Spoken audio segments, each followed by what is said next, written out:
பேராசிரியர் காத்தா திருநாவுக்கரசு அவர்கள் பெயரிலே அமைந்திருக்கின்ற அறக்கட்டளையும் இணைந்து நடத்துகின்ற இந்த கருத்தரங்கில் எனக்கு பேச வாய்ப்பளித்த தமிழ்துறை தலைவருக்கும் பேராசிரியர்களுக்கும் அறக்கட்டளை நிறுவனர்களுக்கும் என்னுடைய நன்றியை தெரிவித்துக் கொள்கின்றேன். எனக்கு கொடுக்கப்பட்டிருக்கின்ற தலைப்பு பேராசிரியர் காத்தா திருநாவுக்கரசு அவர்களின் வரலாற்றியல் பார்வை என்பது. சாதாரணமாக வரலாறு அப்படின்னா அது ஏதோ ஒரு எழுத்து பதிவுகளில் நூல்களில் இருக்கிறதா நினச்சிக்கிறோம். அது ரொம்ப நம்முடைய வாழ்க்கையோடு பிணைந்தது. கடைசி வரிசைக்கு முன்னால் இருக்கக்கூடிய அந்த தம்பி, கொஞ்சம் எந்திரிங்க தம்பி, காலையில் நீங்கள் எந்திக்கிறீங்க ஒரு ஆர்கியூமெண்ட்டுக்கு, காலையில் நீங்கள் எந்திக்கிறீங்க, எந்திரிச்ச உடனே முதல் நாள் நடந்தது அந்த நீங்கள் விழிப்படைகின்ற அந்த நேரம் வரைக்கும் நடந்தது எதுவுமே உங்களுக்கு ஞாபகம் இல்லை. என்ன செய்வீங்க? பைத்தியம் முடிச்ச மாதிரி. எதுவுமே செய்ய முடியாது என்பதுதான் உண்மை. சரியா? காலையில் எந்திக்கிறோம், அது வரைக்கும் நம்ம நினைவுகள் இருந்தது பூரா இல்லை ஏதோ ஒரு காரணத்தால். அப்படின்னா என்ன செய்ய முடியும் அப்படிங்கிற கேள்விக்கு என்ன விடைனா எதுவுமே செய்ய முடியாதுங்கிறத. செயலற்று இருப்போம். எப்படி ஒரு தனி மனிதனுக்கு அவனுடைய நினைவாற்றல் முக்கியமோ அதுபோல் ஒரு சமூகத்திற்கு வரலாறு முக்கியம். வரலாறு என்பது ஒரு சமூகத்தினுடைய கூட்டு நினைவாற்றல். வரலாறு நினைவில் இல்லாத சமூகம் எப்படி தன்னுடைய சொந்த நினைவை மறந்த ஒரு மனிதன் செயலற்று இருப்பானோ அதுபோல செயலற்று இருக்கும். அந்த அளவில் வரலாறு மிக அடிப்படையானது. வரலாறுக்கும் இலக்கியத்துக்குமான தொடர்பு என்பது அது இன்னும் உன்னதமானது. இங்கே தமிழ் இலக்கியத்துறை இந்த கருத்தரங்கை நடத்துகின்றது. அதுவும் குறிப்பாக தமிழ் இலக்கியத்திற்கும் தமிழ்நாட்டு வரலாற்றுக்குமான தொடர்பு என்பது பின்னி பிணைந்தது. ரெண்டையும் பிரிக்கவே முடியாது. என்ன காரணம் என்று சொன்னால், தமிழ் இலக்கியத்தினுடைய உன்னதமான பகுதியான சங்க இலக்கியம், அந்த சங்க இலக்கியம் என்பது 90 விழுக்காட்டுக்கு மேலே வரலாற்று தன்மை உடையது. 90 விழுக்காட்டுக்கு மேலே. அதற்கு முக்கிய காரணம் சங்க இலக்கியம் மதசார்பற்ற இலக்கியம். 90 விழுக்காடு மதசார்பற்ற இலக்கியம். 3000 ஆண்டுகளுக்கு முன்பு தோன்றிய உலக இலக்கியங்களில்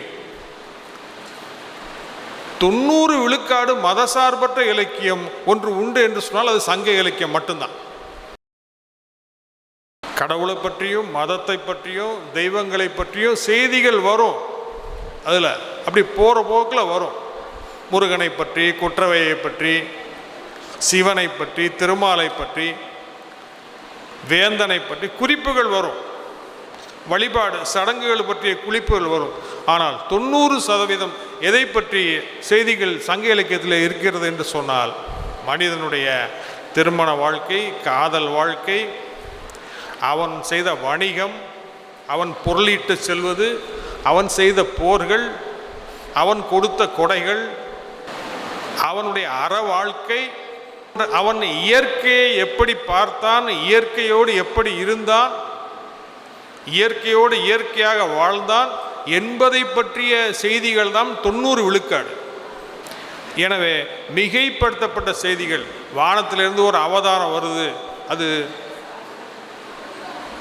10 கைகள் இருக்கும், 10 தலைகள் இருக்கும் என்பது போன்ற செய்திகளெல்லாம் தமிழ் இலக்கியத்திலே, குறிப்பாக சங்க இலக்கியத்திலே மிக மிக குறைவு. அதனாலேயே சங்க இலக்கியத்தினுடைய வரலாற்று தன்மை குறிப்பிடத்தகுந்தது. மற்ற எந்த உலக இலக்கியம் எதையும் அதோடு ஒப்பிடவே முடியாது. எதற்காக இதை இங்கே குறிப்பிடுகிறோம் என்று சொன்னால், பேராசிரியர் காத்தா திருநாவுக்கரசு அவர்கள் 45 நூல்கள் எழுதியிருக்கின்றார். அதில் 15 நூல்கள் வரலாற்று நூல்கள்.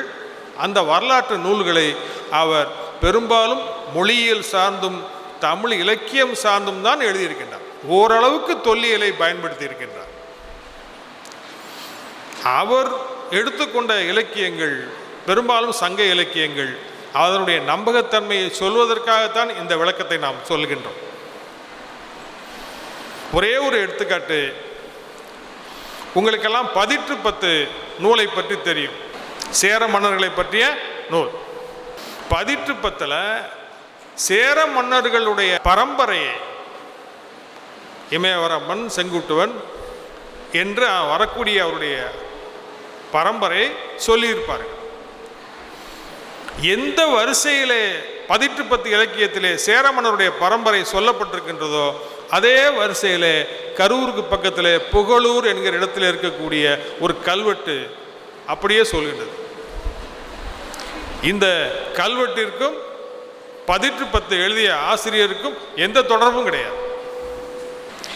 நான் சங்க இலக்கியத்தினுடைய நம்பகத்தன்மைக்காக நான் இந்த குறிப்பை சொல்கிறேன். அது மட்டுமல்ல, இப்பொழுது அண்மை காலமாக கடந்த 10-15 ஆண்டு காலமாக தமிழ்நாட்டிலே செயல்பட்டு வருகின்ற இயங்கி வருகின்ற தொல்லியல் ஆய்வுகள், நடத்தப்படுகின்ற தொல்லியல் ஆய்வுகள் வெளியே கொண்டு வரக்கூடிய செய்திகள் 100க்கு 100% சங்க இலக்கியத்தோடு அப்படியே பொருந்தி போகின்றன.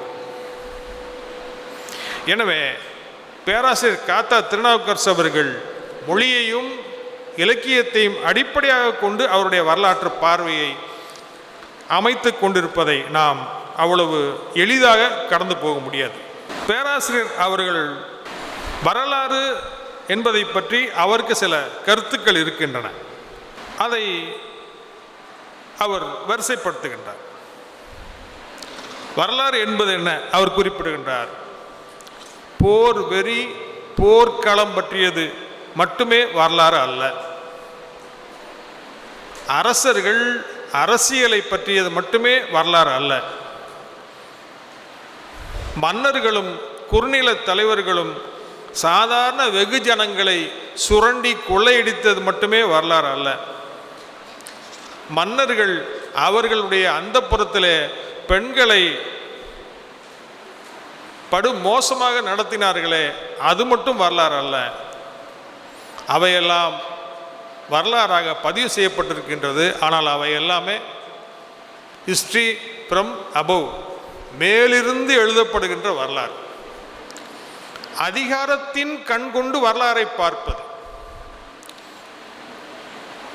ஆட்சியாளர்களுடைய பார்வையிலே வரலாறு, அது முழுமையான வரலாறு ஆகாது. இதற்கு மாற்று வரலாறை பேராசிரியர் காத்தா திருநாவுக்கரசு வரிசைப்படுத்துகின்றார். மாற்று வரலாறு எப்படி இருக்கணும்? அந்த வரலாறை நாம் கீழிருந்து எழுதப்படுகின்ற வரலாறு என்று சொல்லலாம். ஹிஸ்டரி ஃப்ரம் த பிலோ, மக்களிடமிருந்து களத்திலிருந்து எழுதப்படுகின்ற வரலாறு என்று சொல்லலாம். அவர் குறிப்பிடுகின்றார், மக்களின் வாழ்க்கை முறை, மக்கள் செய்த சாதனைகள். நீங்கள் மன்னருடைய சாதனையும் பெரிய பெரிய வள்ளல்களுடைய கொடைகளை தானே பேசுகிறீங்க. மக்கள் செய்த சாதனை என்ன? மக்களுடைய சாதாரண மக்களுடைய வாழ்க்கை முறை என்ன? அதை சொல்லணுங்கிறார். இயற்கை ஆற்றலை மக்கள் எப்படி தங்களுடைய நல்வாழ்க்கைக்காக பயன்படுத்தி கொண்டார்கள், இயற்கையை எப்படி வசப்படுத்தினான். இயற்கையை மனிதன் வசப்படுத்தியதற்கு பெயர் தான் அறிவியல். வரலாற்றை என்ன சொல்வார்கள்? அறிவியலினுடைய அன்னை என்று வரலாற்றை சொல்வார்கள். இயற்கையை எப்படி வசப்படுத்தினான் என்பது வரலாற்றில் பதிவானுங்கிறார். நமக்கு கரிகாலன் கட்டிய கல்லணை நினைவுக்கு வருகின்றது. அந்த காவிரி ஆற்றினுடைய இயற்கையான போக்கை வழிமறித்து கல்லணை என்ற ஒன்றை உருவாக்கி கொள்ளிடம் என்ற ஆற்றை உருவாக்குகிறான். இயற்கையை அதன் போக்கிலே சென்று மக்களுடைய நல்வாழ்க்கைக்கு ஆதரவாக பயன்படுத்தி கொள்வது. நீங்கள் கரிகாலனை ஒரு விதிவிலக்கான மன்னனாக பார்க்க, கரிகாலன் எந்த கோயில் கட்டினார் என்று தெரியாது. நீங்கள் மறுபடியும் ராஜராஜ சோழனே ராஜேந்திர சோழனையே பேசிக்கிட்டு இருப்பாங்க. கரிகாலனுடைய முக்கியத்துவம் இவர்களுக்கு கிடையாது. அந்த கோயிலும் கோவில் சார்ந்த மக்களும் பயன்பெறக்கூடிய காரியங்களை தான் ராஜராஜனும் ராஜேந்திரனும் செய்தார்கள். லட்சக்கணக்கான ஆயிரக்கணக்கான விவசாயிகள் விவசாயத்தை நம்பி வாழக்கூடிய குடிமக்கள் பயன்படக்கூடிய வேலையை, கல்லணையை கரிகாலன் கட்டினார். எனவே இயற்கையை தங்களுடைய வாழ்க்கைக்கு பயன்படுத்தி கொண்ட தன்மை, மக்கள் சந்தித்த நெருக்கடிகள், அந்த நெருக்கடிகளை அவர்கள் எவ்வாறு திறமையுடன் கையாண்டார்கள்ங்கிற வரலாறு, அரசியலில் ஏற்பட்ட மாற்றங்கள் எப்படி மக்களின் வாழ்க்கையில் மாற்றங்களை ஏற்படுத்தின என்பது குறித்த வரலாறு, அயலார் ஆதிக்கத்திலிருந்து மீள்வதற்கு மக்கள் மேற்கொண்ட முயற்சிகள், மக்கள் ஒரு சமுதாயமாக கூடி வாழ்வதற்கு அவர்கள் பின்பற்றிய அமைப்பு முறைகள். ரொம்ப முக்கியமான விஷயம், பல்வேறு வகையாக பிரிந்துள்ள மக்களிடையே, சாதியாக, மதமாக, குலங்களாக, குடிகளாக பல்வேறு வகையாக பிரிந்துள்ள மக்களிடையே ஒரு பொது உள்ளம் ஏற்படுவதற்கு, அந்த பொது உள்ளத்தை ஜென்ரல் வில்லுங்கிறார், ஒரு பொது உள்ளம் எப்படி வளர்ச்சி அடைந்தது என்பது பற்றிய விஷயங்கள் வரலாற்றிலே பதிவாக வேண்டும். வேற்றுமையில் எப்படி மனிதன் ஒற்றுமையை கண்டு வாழ்கின்றான் என்பதை பதிவு செய்ய வேண்டும்.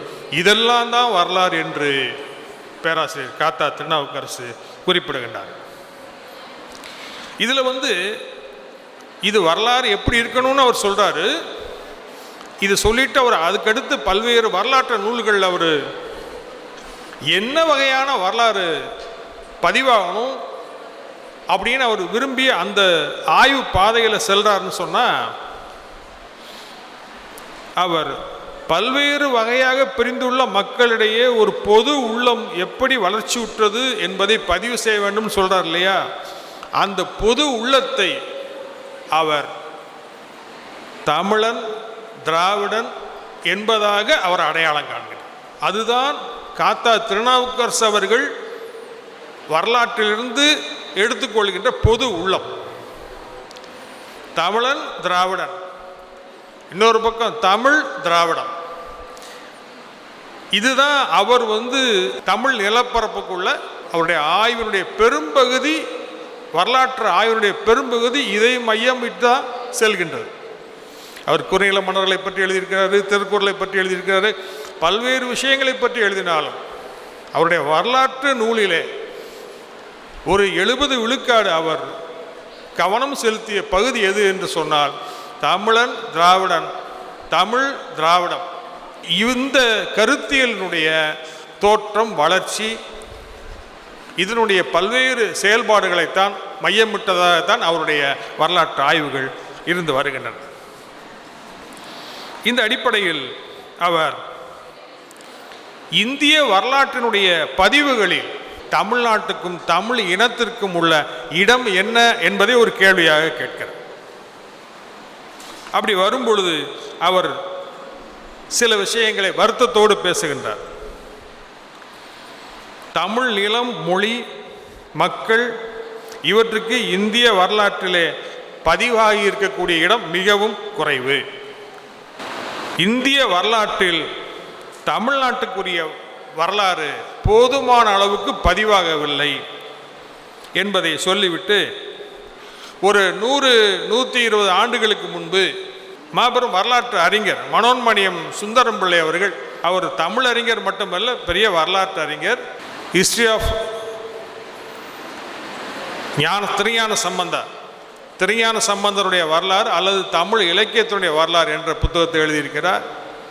ஏர்லி சாவரின்ஸ் ஆஃப் திருவாங்கூரினுடைய பழைய மன்னர்கள் என்ற வரலாற்று புத்தகத்தை எழுதியிருக்கின்றார். திருவாங்கூர் கல்வெட்டுக்களை பற்றி எழுதியிருக்கின்றார். பெரிய வரலாற்று அறிஞர். அவர் குறிப்பிடுகின்றார், பொதுவாக இந்திய வரலாற்றை எழுதுபவர்கள் கங்கை கரையிலிருந்தும் யமுனை கரையிலிருந்தும் இந்திய வரலாற்றை தொடங்கி எழுதுகின்றார்கள். ஆனால் உண்மையிலேயே இந்திய வரலாறு எங்கு தொடங்க வேண்டும் தெரியுமா?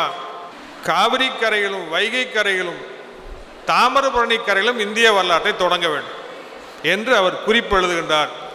இந்த குறிப்பை படித்த புகழ்பெற்ற மற்றொரு வரலாற்று அறிஞரான வின்சென்ட் ஸ்மித் தான் எழுதிய இந்திய வரலாற்று நூலிலே அதை குறிப்பிடுகின்றார். இப்படி மனோன்மணி சுந்தரம் பிள்ளை குறிப்பிடுகின்றார். இதற்கு முற்றிலும் நியாயம் உண்டு. ஆனால் என்னுடைய நூலை நான் முடித்து விட்டேன், அடுத்து வரக்கூடியவர் இந்த அடிப்படையிலே வரலாற்று ஆய்வுகளை செய்ய வேண்டும் என்று குறிப்பிடுகின்றார். இப்பொழுது சிவகலையிலும் கொற்கையிலும் ஆதிச்சநல்லூரிலும் பட்டினமருதூரிலும் கீழடியிலும் பொருந்தலிலும் நடக்கக்கூடிய ஆய்வுகள் அந்த இடத்தை நோக்கி நம்மை நகர்த்தி கொண்டு செல்கின்றன. இந்திய வரலாறு தமிழ்நாட்டிலிருந்து தொடங்க வேண்டும் என்கிற இடத்தை நோக்கி நகர்ந்து கொண்டு செல்கின்றன. இதற்கு முக்கிய காரணம் வேற ஒன்றும் கிடையாது. இந்தியாவிலே மிக பழைய மொழி தமிழ் என்பதுதான் இதனுடைய முக்கிய காரணம். சரி, இந்திய வரலாற்றில் தமிழ்நாட்டுக்கும் தமிழ் மக்களுக்குமான பங்கு போதுமான அளவில் பதிவு செய்யப்படவில்லை என்பதை உலக புகழ்பெற்ற வரலாற்று அறிஞர் காத்தா திருநாவுக்கர் ஐயா மட்டும் இல்லை, உலக புகழ்பெற்ற வரலாற்று அறிஞர் ரொமிலா தாப்பர் இப்பொழுது வாழ்ந்து கொண்டிருக்கிறார். 90+ வயது, இன்னும் வாழ்ந்து கொண்டிருக்கின்றார் வடநாட்டில். என்னுடைய ஆசிரியருடைய ஆசிரியர் அவர். அவங்க சொல்கிறாங்க, the past and the prejudice அப்படின்னு ஒரு புத்தகம் எழுதியிருக்காங்க ஆங்கிலத்தில். அது தமிழில் வரலாறும் வக்கிரமுங்கிற பேரில் தமிழில் புத்தகமாக வந்திருக்கு. அந்த புத்தகத்தில் குறிப்பிடுறாங்க, சமுத்திரகுப்தன் வட இந்தியாவிலிருந்து படையெடுத்து தென்னிந்தியாவுக்கு காஞ்சிபுரத்தை கைப்பற்றினான். இந்த வரலாற்றை மாய்ந்து மாய்ந்து எழுதக்கூடிய வடநாட்டு வரலாற்று ஆசிரியர்கள் ராஜேந்திர சோழன் தஞ்சையிலிருந்து கிளம்பி கங்கை வரை கங்கையை கைப்பற்றிய செய்தியை ஒரு வரி கூட எழுதுவதில்லை என்று ரொமிலா தாப்பர் பதிவு செய்கிறார். இதோடு தொடர்புடைய இன்னொரு செய்தி, பம்பாயில் சிவாஜி அருங்காட்சியகம் என்று ஒரு அருங்காட்சியகம் இருக்குது, பெரிய மியூசியம். அந்த மியூசியத்தில் உள்ள நுழைஞ்ச உடனே, அந்த மியூசியத்துக்குள்ள என்ட்ரு பண்ண உடனே ஒரு பெரிய படம் வச்சிருப்பாங்க, பெரிய படம். அந்த படம் என்னன்னா மொஹஞ்சதாரோ ஹரப்பா நாகரிகத்தினுடைய படம். ஒரு 15 ஆண்டுகளுக்கு முன்பு அங்கே அந்த படத்துக்கு கீழே இது சிந்துவெளி நாகரிகம், இது திராவிட நாகரிகம் என்று எழுதப்பட்டிருக்கும். இந்த 15 ஆண்டு காலமாக அந்த படத்தின் கீழே ஒரு வாசகம் எழுதப்பட்டிருக்கின்றது. என்ன என்றால், இது இந்தியாவுடைய ஒரு பழமையான நாகரிகம், மொஹஞ்சதாரோ ஹரப்பா, இங்கே அடையாளம் தெரியாத ஒரு இனத்தினர் வாழ்ந்தார்கள். இப்போ இந்த 15 வருஷமா, ஏன் 15 வருஷத்துக்கு முன்னாடி அப்படி 15 வருஷத்துக்கு அப்புறம் இப்படிங்கிறத உங்க பார்வைக்கே விட்டுறேன் நான். அதே மாதிரி இதெல்லாம் கா திருநாவுக்கர் ஐயா சொல்லுகின்றார்களே, இந்திய வரலாற்றிலே தமிழ்நாட்டினுடைய இடம் போதுமான அளவுக்கு பதிவாகவில்லை என்பது அவருடைய வருத்தம். அவர் திராவிட இனத்தினுடைய வரலாற்றை அவர் மீளுருவாக்கம் செய்ய முயல்கிறார். அப்படி செய்ய முயல்கின்ற பொழுது அதற்கான சான்ற ஆதாரங்களை வரிசைப்படுத்துகின்றார். இலக்கியத்தை சொல்லுகின்றார். தொல்காப்பியம் தொடங்கி அகநானூறு புறநானூறு போன்ற இலக்கியங்கள், நான் அதனுடைய தன்மைகளை ஏற்கனவே சொல்லிட்டேன். பிறமொழி இலக்கியங்களை குறிப்பிடுகின்றார். புத்த ஜாதக கதைகள், பாலி மொழியிலே வெளிவந்த இலக்கியங்கள், இலங்கையினுடைய மகாவம்சம், தீபவம்சம் போன்ற இலக்கியங்கள், வெளிநாட்டு பயணிகள், வெளிநாட்டிலிருந்து இங்கே வந்த அரசியல் தலைவருடைய குறிப்புகள், குறிப்பாக மெகஸ்தனிஸுடைய Indica, Pliny, Periplus, Yuan Chwang, Fahien போன்றவருடைய குறிப்புகள், மார்க்கோ போலோனுடைய குறிப்புகளை குறிப்பிடும். அப்புறம் தான் மீளுருவாக்கம் செய்யக்கூடிய வரலாற்றுக்கு கல்வெட்டுக்களை சான்றிதழாக குறிப்பிடுறார். கல்வெட்டுக்களை அவர் நிறைய சொல்லலை, மொழியியலுக்கும் இலக்கியத்துக்கும் தான் அதிகமான முக்கியத்துவம் கொடுக்கிறார், கல்வெட்டுகளுக்கு குறைந்த அளவு முக்கியத்துவம் கொடுக்கிறாரு. ஆனால் நாம் அதை தெரிந்து கொள்ள வேண்டியிருக்கிறது. உலகத்திலேயே மொத்தம் உள்ள கல்வெட்டுக்கள், இதுவரைக்கும் கண்டறியப்பட்ட கல்வெட்டுக்கள் சுமார் 1 லட்சம் உலகத்தில். இந்த 1 லட்சம் கல்வெட்டில் இந்தியாவில் மட்டும் 80,000 கல்வெட்டு இருக்கு. இந்த 80,000 கல்வெட்டில் தென்னிந்தியாவில் மட்டும் 60,000 கல்வெட்டுகள் இருக்கு. இந்த 60,000 கல்வெட்டுகளில் 40,000 to 50,000 கல்வெட்டுகள் தமிழ் கல்வெட்டு. உலகில் மொத்தமுள்ள மொத்த கல்வெட்டுகளிலே சரிபாதி தமிழ் கல்வெட்டுகள். நீங்கள் தமிழ் கல்வெட்டு எங்கேயெல்லாம் கிடைக்குதுன்னு நினைக்கிறீங்க? தமிழ்நாட்டுக்குள்ளே மட்டும் கிடைக்குதுன்னு நினைக்கிறீங்களா? பழைய தமிழ்நாடுனா என்னது சொல்லுங்க பாப்போம். பழைய தமிழ்நாட்டினுடைய எல்லை என்ன? தென்குமரி. சரி, அது கூட கொஞ்சம் பின்னாடி வந்ததாக இருக்கும்னு தான் இப்போ வரக்கூடிய ஆய்வுகள் சொல்லுது. ஆந்திர மாநிலத்தினுடைய தென்பகுதி, கர்நாடக மாநிலத்தினுடைய தென்பகுதி, கேரளா முழுக்க, தமிழ்நாடு முழுக்க, கிட்டத்தட்ட தென்னிந்தியாவினுடைய ஒரு முக்கால் பகுதி. இதுதான் பழந்தமிழகம்.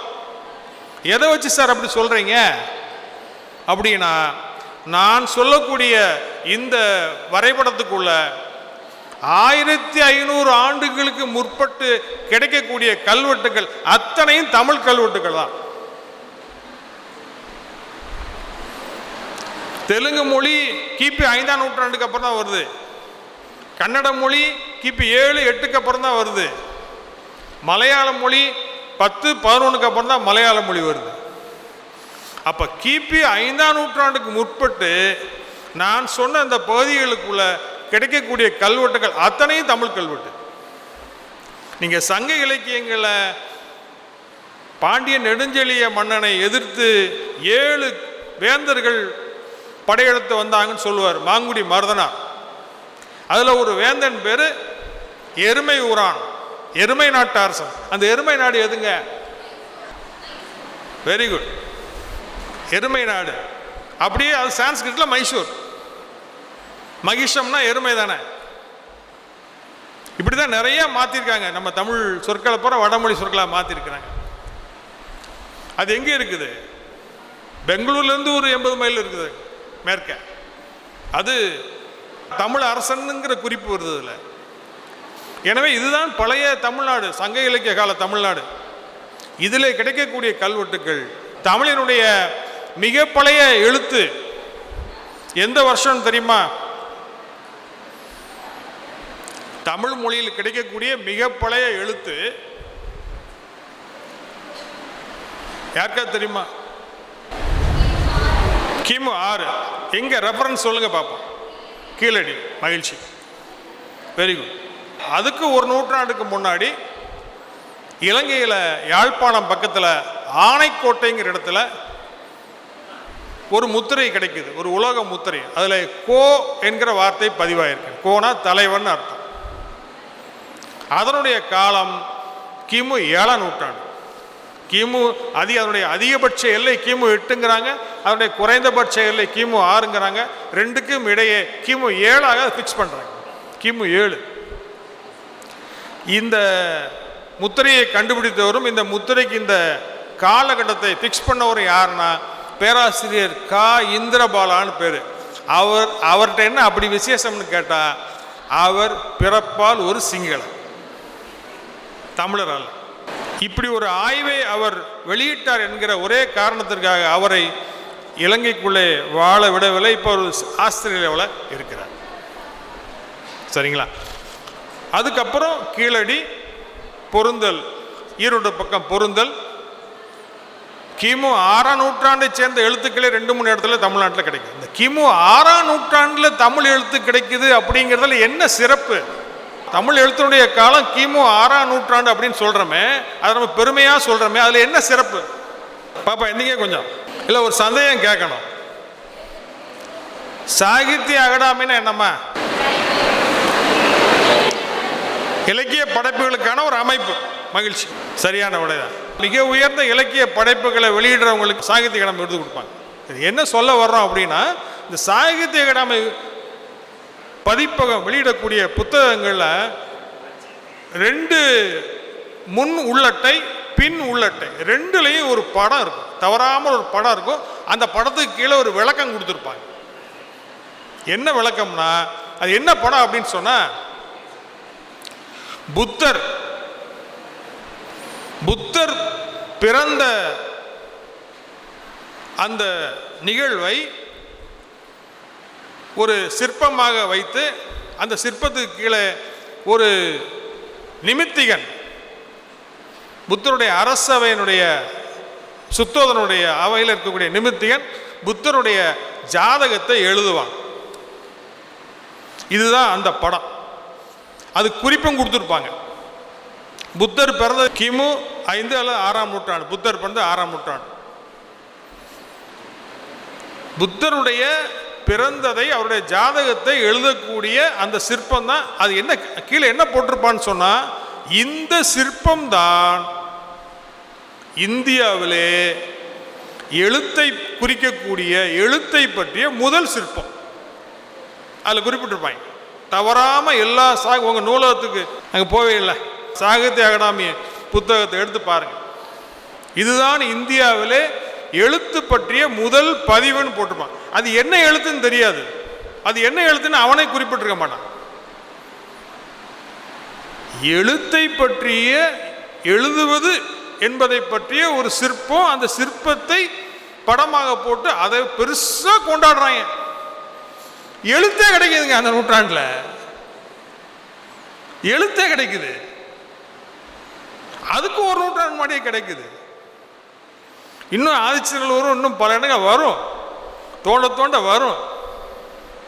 கவிஞர் அறிவுமதி சொல்லுவாரு, தமிழ் செய்த ஒரே தவறு அது தமிழனுக்கு தாய்மொழியாக இருப்பதான்னு சொல்லுவார் கவிஞர் அறிவுமதி. ஏன்னா நம்ம யாரும் காப்பாற்ற, அதனுடைய வலிமையில அது மேல வந்துகிட்டு இருக்கு. நம்ம ஒன்னும் துரும்ப கூட கிளி போடல. நம்ம எங்களையும் சேர்த்தான்னு சொல்றேன், சரியா? அப்ப அந்த கல்வெட்டுக்கள் அவ்வளவு வரலாற்றுக்கு முக்கியமானவை. இந்தியாவிலே பழைய எழுத்தும் தமிழ் எழுத்து தான். ரொம்ப அதிநவீனமான கம்ப்யூட்டர், கணனி, அதிநவீனமான தொழில்நுட்பத்தில் இந்திய மொழிகளிலேயே முதலிடம் வைக்கக்கூடிய மொழியும் தமிழ் தான். முன்னை பழமைக்கும் பழமை, பின்னை புதுமைக்கும் புதுமை. ஏன் பிறகு கோபம் வராது? தமிழ் மொழி சிறப்புன்னு சொன்னா ஒரு சிலருக்கு அப்படியே எரியுத. இதுதான் அது ஒரு படத்தில் சொல்லுவாங்கல்ல, மாலா ஃபேனை 6ல் வைடிங்கிற மாதிரி. அந்த மாதிரி சிலருக்கு கப கப கபன்னு எரியுது. அதுக்கு என்ன பண்ண முடியும்? சரியா? இப்போ இதெல்லாம் இந்த கல்வெட்டுக்களை எல்லாம் அவர் சொல்றார். அப்புறம் அவர் குறிப்பிடுறாரு, அசோகனுக்கும் மாமன்னன் அசோகனை பற்றி எல்லாம் உங்களுக்கு தெரியும். கிமு 3ஆம் நூற்றாண்டு ஒரு கதை விட்டுக்கிட்டு இருந்தாங்க ரொம்ப நாளைக்கு முந்தைய. அசோகனுடைய எழுத்துக்கள், அசோகனுடைய எழுத்து அசோகன் பிராமிம்பாங்க. அந்த எழுத்துக்கள் இருந்தால் தமிழ் எழுத்து தோன்றியது. இதில் முதல்ல என்ன சொன்னாங்க, அசோகனுடைய எழுத்துக்கு பின்னாடி, அதாவது கிமு 3க்கு பின்னாடி 2, 1 அப்படின்னு தான் நீங்கள் தமிழ் எழுத்தை கொண்டு வர முடியுங்க. அதுக்கு முன்னாடிலாம் கொண்டு போக முடியாது. அசோகனுக்கு முன்னாடிலாம் எழுத்து கிடையாதுங்க அப்படின்னு சொல்லிட்டு இருந்தாங்க. ஒன்னொன்னா வர ஆரம்பிச்சது. கிணறு விட்ட பூதங்கிழமல கதையா மாங்குளம், புலிமான் கோம்பை. புலிமான் கோம்பையை பற்றி உங்களுக்கு தெரியுமா? புலிமான் கோம்பை என்பது தேனி பக்கத்தில் இருக்கக்கூடிய ஒரு ஊர் புலிமான் கோம்பை. அங்கே நடுகற்கள் இருக்குது, ஒரு 3 நடுகற்கள். அந்த நடுகற்களில் கிமு 5ஆம் நூற்றாண்டை சேர்ந்த நடுகற்கள், கல் எழுத்துக்கள். நடுகள்லாம் ஒரு சமுதாயத்தை காப்பதற்காக, ஆணிரைகளை காப்பதற்காக போரிட்டு இறந்த மா வீரர்களுக்காக நட்டப்படக்கூடிய அவர்களுடைய பீடும் பெருமையும் பொறித்து அவங்க நட்டுவாங்க அந்த கல்லை. அதைத்தான் வழிபட்டிருக்காங்க. அந்த பீடும் பெருமையும் பொறிக்கப்பட்ட நடுகளை ஊண்டி அந்த நடுகளுக்கு நெல்லையும் மலர்களையும் தண்ணீரையும் தூவி அதைத்தான் வழிபட்டிருக்கான். அந்த நடுகளன்றி தெய்வம் வேறு இல்லை. அப்படியே வருது சங்கலிக்க. அப்படிப்பட்ட நடுகற்கள், அதில் எழுத்து காலம் கிமு 5ஆம் நூற்றாண்டு. மாங்குளம் கல்வெட்டு, பாண்டிய நெடுஞ்செழியனுடைய கல்வெட்டு கிமு 5ஆம் நூற்றாண்டு, மதுரை பக்கம். இதெல்லாம் வரும்போது, அடுத்தடுத்து வரும்போது என்ன சொன்னாங்க, இது அசோகனுடைய காலத்தை சேர்ந்த, அசோகனுக்கு சமகாலம் அப்படின்னா. ஆனால் அசோகனுடைய எழுத்துல இருந்தால் உங்கள் எழுத்து வந்துச்சு அப்படின்னா. அப்புறம் அசோகனுடைய எழுத்துக்கும் தமிழ் பிராமி எழுத்துக்கும், தமிழ் பிராமின்னு இப்போ அதை இன்னும் சரியாக சொல்லணும்னா தமிழின்னு தான் சொல்லணுங்கிறாங்க. ஏன் பிராமின்னு சொல்லணும், தமிழின்னு சொல்லுங்க அப்படிங்கிறாங்க. அந்த தமிழ் எழுத்துக்களுக்குமான வேறுபாட்டை நம்முடைய தொழில் அறிஞர்கள் துலக்கமாக வேறுபடுத்தி காமிச்சாங்க. இந்த ஆனாங்கிற சொல் வந்து ஆனாங்கிற எழுத்து அசோகனுடைய கல்வெட்டில் எப்படி பதிவாயிருக்குது, தமிழ் கல்வெட்டுகள் எப்படி பதிவாயிருக்குது என்று சொல்லி தொடங்கி ஒவ்வொரு விஷயமா வச்சு வேறுபடுத்தணும். அப்புறம் என்ன பண்ணாங்க, அந்த பேச்சை விட்டாங்க. அதுக்கப்புறம் பொருந்தல் வந்தது, கீழடி வந்தது. இப்போ மேலே வர்றது என்ன பண்ணோம், கிணறு விட்ட பூதம் கிளம்புற மாதிரி மேலே வருது. ஏன்னா அந்த அசோகன் வந்து என்ன பண்ணான்னா, அவனுடைய 2வது பாறை கல்வெட்டு, அவனுடைய 13வது பாறை கல்வெட்டு ரெண்டையுமே காத்தா குறிப்பிட்டார். இந்த 2 கல்வெட்டுல என்ன சொல்றான்னா, அவன் ஒரு 4 அரசர்களை பற்றி சொல்றான். சேரபுத்திரர்கள், சோழபுத்திரர்கள், பாண்டியபுத்திரர்கள், சத்தியபுத்திரர்கள். இந்த 4 பேரும் வந்து நம்முடைய நண்பர்கள் அப்படிங்கிறான். அதாவது இவங்களுடைய ராஜ்யத்தை நான் கைப்பற்ற, இவங்களுடைய நாட்டுக்குள்ள நான் போகலை அப்படிங்கிறான்.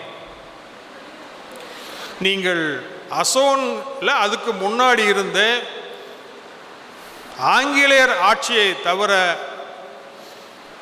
பெரும்பாலான வரலாற்று காலங்களில் தமிழ்நாடு ஒரு தனித்தன்மையோடு அயலாறுகளுடைய ஆதிக்கத்திலிருந்து பெரும்பாலும் விடுபட்டு தான் அவுட் ஆஃப் கண்ட்ரோல் தான், எக்ஸப்ட் ஆங்கிலேயருடைய ஆட்சி. அப்போ இதில் இந்த சேரபுத்திரர்கள் தெரியும், சோழபுத்திரர்கள் தெரியும், பாண்டியபுத்திரர்கள் தெரியும், சத்தியபுத்திரர்கள் யார் அப்படிங்கிற ஒரு கேள்வி வரலாற்று பூர்வமாக இருக்குது. அதை வந்து ஐயா காத்தா திருநாவுக்கரசு ஐயா கூட தெளிவுபடுத்தலை. இது பற்றி ஆய்வு போயிட்டு இருக்குன்னு தான் சொல்கிறார். ஆனால் மாபெரும் வரலாற்று அறிஞன் மயிலை சீனி வெங்கடசாமி கேள்விப்பட்டிருக்கீங்களா? அவர் புத்தகம் கிடைச்சா விட்டுறாதீங்க. அவர் யார் தெரியுமா? பெரிய பல்கலைக்கழகத்தில் பேராசிரியர் கிடையாது. சென்னை மாநகராட்சி தொடக்கப்பள்ளியில் ஒரு ஓவிய ஆசிரியர், அவ்வளோதான். அவர் பண்ணியிருக்கக்கூடிய வரலாற்று ஆராய்ச்சி எந்த பல்கலைக்கழகமும் பண்ணலை. மயிலை சீனி வெங்கடசாமி அவருடைய புத்தகங்கள் எங்கே கிடைச்சாலும் வாங்கிருங்க, எடுத்து படிங்க. சமணமும் தமிழும், பௌத்தமும் தமிழும், மாமல்லபுரத்து ஜைன சிற்பம், களப்பிரர் ஆட்சியில் தமிழகம், இதெல்லாம் முக்கியமான புத்தகங்கள்.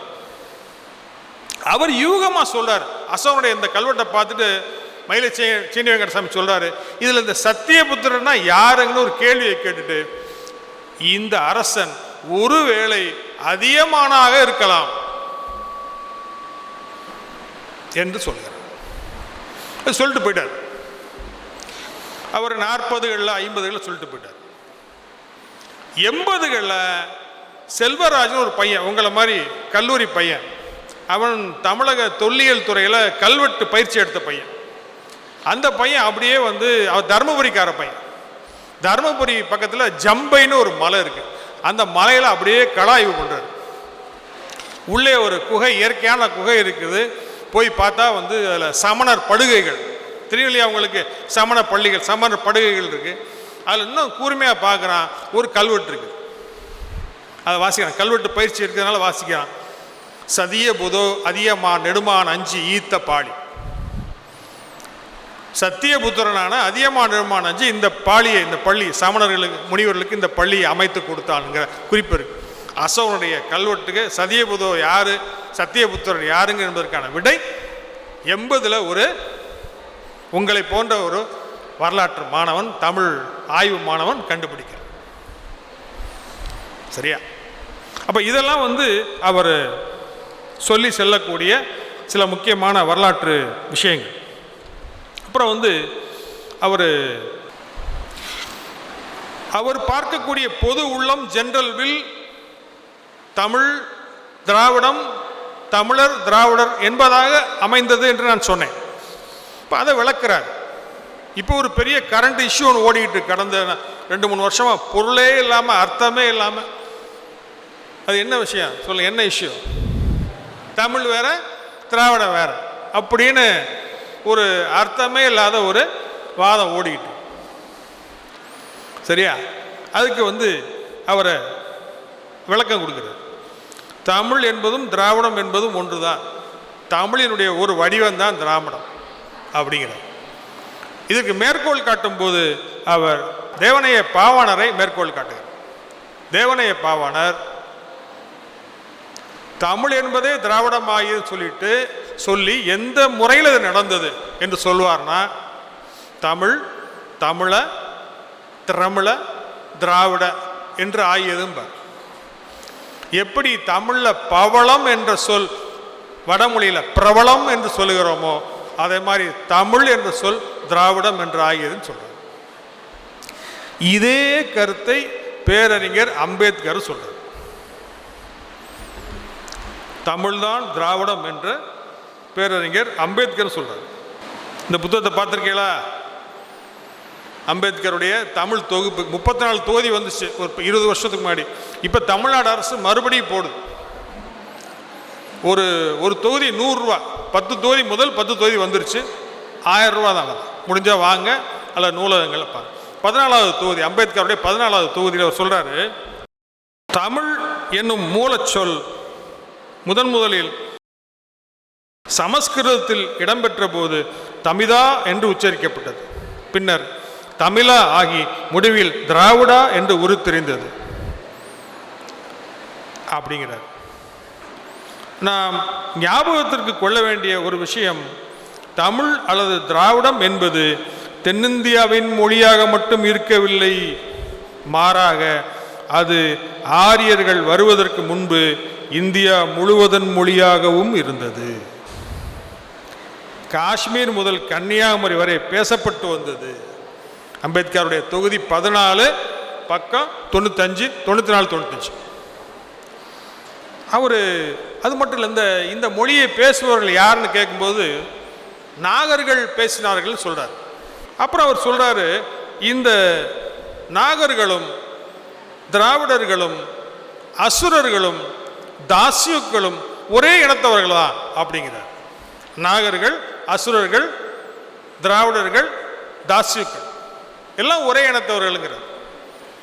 இந்த இடத்துல இன்னொன்னே நான் குறிப்பிட விரும்புகிறேன். தேவி பிரசாத் சட்டோபாத்யாயா என்ற ஒரு அறிஞர், நீங்கள் கேள்விப்படலாம், தேவி பிரசாத் சட்டோபாத்யாயா, அவர் குறிப்பிடுகின்றார், சிந்துவெளி நகரமான மொகஞ்சோதரா, அந்த மொகஞ்சோதரா இமயமலையினுடைய அடிவாரத்திலே அமைந்திருக்கின்றார். அவர் குறிப்பிடுகின்றார், ஆரியர்களுடைய வேதங்களிலே இந்த மொகஞ்சோதராவை அதோடு இருக்கக்கூடிய அரப்பா நகரங்களைத்தான் ஐராவதி என்று குறிப்பிடுகின்றார்கள். இந்த ஐராவதி என்பது அசுரர்கள் வாழக்கூடிய இடம். அவர் சொல்றார், இந்த ஐராவதி தான் இப்போது நடைமுறையில் இருக்கக்கூடிய அரப்பா. அதே போல இமயமலைக்கு மேலே ஒரு நகரம் இருப்பதாக வேதங்களில் குறிப்பு வருகின்றது. அந்த நகரத்தின் பெயர் அமராவதி. அங்கே தேவர்கள் இருப்பதாக ரிக்வேதத்திலே குறிப்பு வருகின்றது. பண்டைய ரிக்வேதத்திலே அசுரர்கள் என்று வருவது எல்லாமே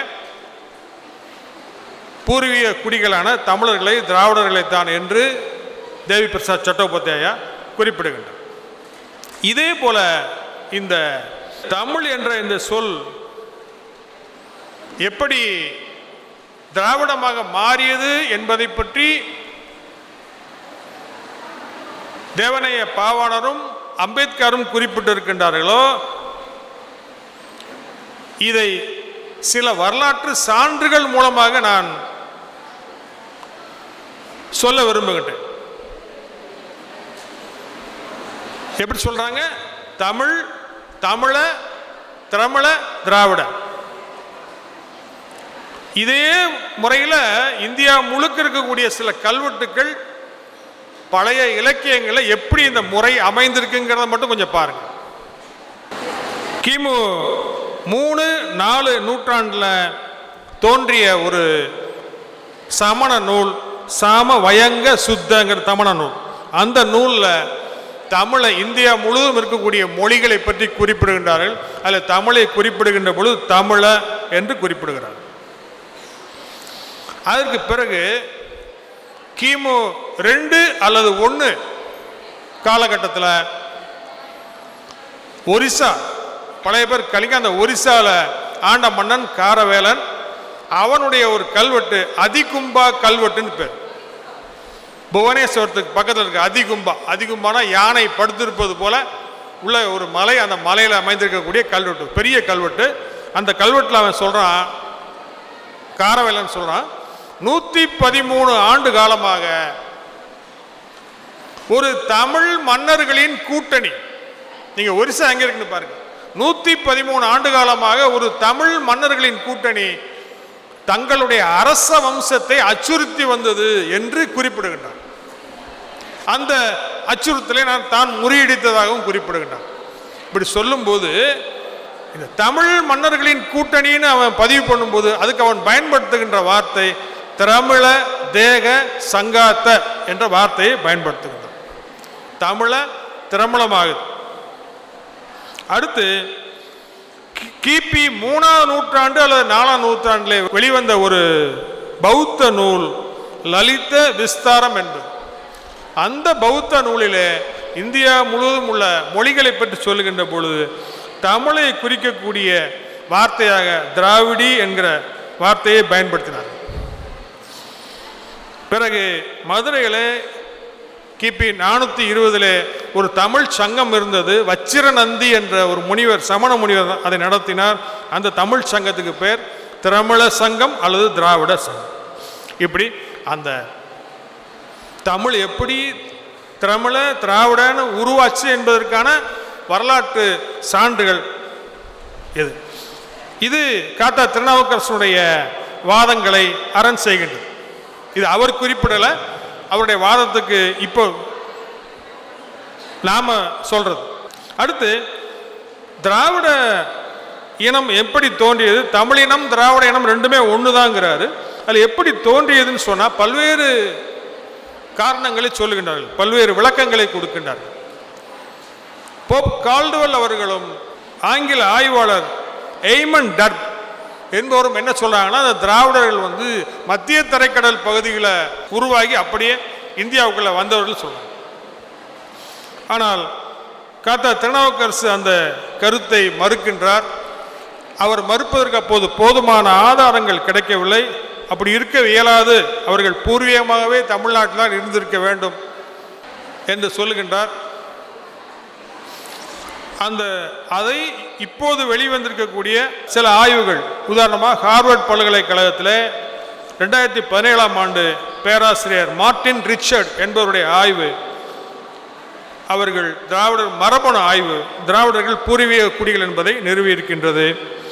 அதை போல இப்போது 2 ஆண்டுகளுக்கு முன்பு மதுரைக்கு பக்கத்திலே உசிலம்பட்டியைச் சேர்ந்த ஒரு நபர் விருமாண்டி என்பவர், அவருடைய மரபணுவை சோதித்த பொழுது அந்த மரபணு 70,000 ஆண்டுகள் பழமை உடைய ஒரு மரபணு என்று அது தெரிய வருகின்றது. அந்த மரபணுக்கு ஒரு நம்பரும் கொடுத்துருக்காங்க, M130 அந்த நம்பர் கொடுத்துருக்காங்க.